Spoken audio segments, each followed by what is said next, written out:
It's June of 1916, and after 4 months into the grinding German offensive, the French lines north of Verdun around Hill 304 and Dead Man's Hill have fallen, followed by the capture of the massive Fort Dumas to the northeast. While this was a propaganda victory for the Germans, more obstacles existed before the Germans could take the town of Verdun itself. A ring of forts were built around the city in the late 1800s and were rearmed during the start of the Great War, each fort being positioned on a ridge or hill that overlooked other forts in the valley. The next task was taking the French fort of Vaux, 3 kilometers south of Fort Dumas, which overlooked a large amount of the ground German forces would need to advance through.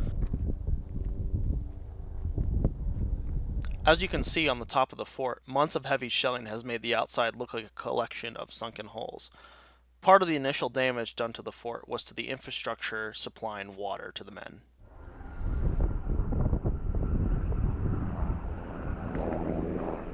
What you see in front of the path is the remains of a destroyed 75mm gun turret which housed twin 75mm guns.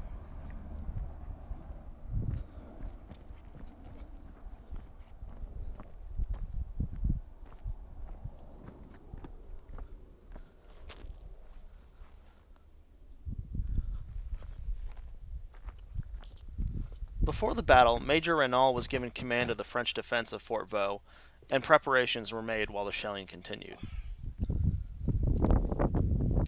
When the shelling stopped on June 2nd, the German 53rd Infantry Regiment rushed to drive the French defenders from the outside defenses and deep into the fort's superstructure.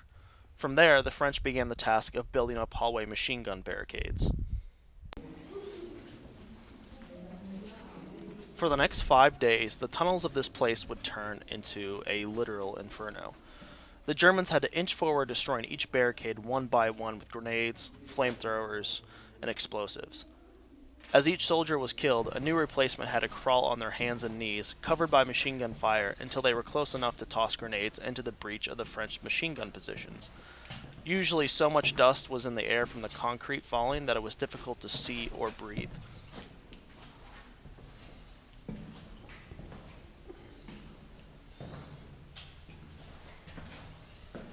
Additionally, the Germans were using portholes to pump in black smoke from hoses in an attempt to suffocate the French defender.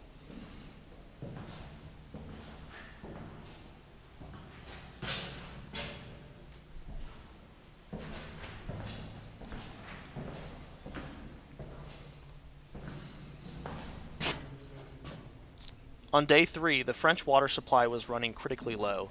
Pigeon messengers were the lifeline of the fort to the outside world and were sent out, but no reply was received. So Major Renault sent a small messenger party to sneak through the German lines in the night with a plea for support. They got through and miraculously returned to the fort with assured artillery support. But when a nearby fort provided barrage cover, they overfired and missed their target.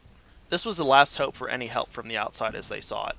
Since June 4th, every man was given a single cup of muddy water, and men were often found drinking their own urine or licking moisture off the walls for anything to drink. On June 7th, the fort was surrendered after the situation became hopeless for the 600 men inside. Many soldiers drank water from shell holes as they left the fort. 4 months into the battle for Verdun, and the Germans had not taken all the forts required, and had paid dearly for the ground they had taken. Vaux was supposed to be captured in February. It is now June. With the German offensive coming to a halt in July, the fort remains behind German lines, but is abandoned as a place not suitable for soldiers to be garrisoned. By October, it is reoccupied by a French patrol that finds it empty. The Germans will never reach Verdun.